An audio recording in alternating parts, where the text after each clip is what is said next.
So how can you learn to glow at work? Well, let me begin by telling you a story. The story of Fred and Frank. Fred and Frank, middle managers in a normal company, are both given the same task to do. Fred comes in the morning, closes the door, sits at his desk, puts his head down, rings his wife, says, "Darling, I'm not going to be back for days and days. This project is going to take all my time." And works and works and works at it on his own. And at the end of it, you know, it's competent, but it's not really great. It's not innovative. He's not glowing. Let me contrast that with Frank. Frank's given the same project. And this is what Frank does. Instead of going into his office and closing the door, he thinks about, who do I know who can help me in this task? He emails them, he goes and chats with them. He thinks, how could I make this really creative? And so he thinks about what would be the question or the vision that could really ignite this project. And at the end of it, whereas Fred is feeling exhausted, worn out, and his wife thinks, I'll never see this guy, he's never here, Frank is energized, excited.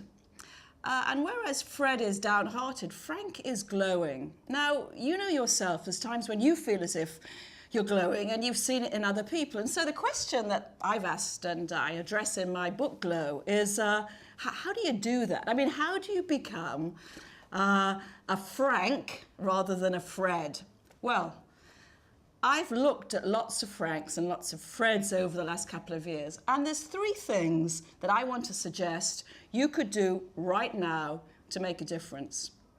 The first is that Fred made the mistake of thinking that he was the only person in the world who could solve this problem. And that's why he hunkered down, that's why he closed the door, that's why he rang his wife and said, you know, I just have to work on this constantly. On the other hand, Frank understood that actually, in a sort of joined-up global world that we live in fact, you can't do everything yourself. It's great to be able to reach out to others. And Frank had become highly cooperative. He's a cooperative person. He's established great friendships. He knows some good people. So that's the first thing. The first thing is, if you want to glow, you have to learn how to trust and cooperate with people. Well, is that going to be enough? Well, frankly, it's good, but you need to do more than that. The second thing that you need to do, and we saw it in Frank, is that you have to also reach out to people who are different from you. You know, the truth of it is that all of us are incredibly relaxed and happy with people who are just like us.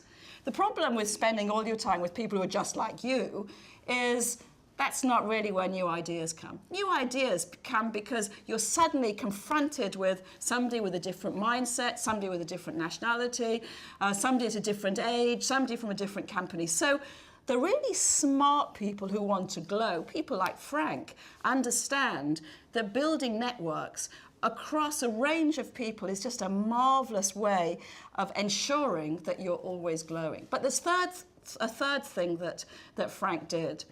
You know, Frank understood that to get people excited, he had to turn that task into a question or into a vision.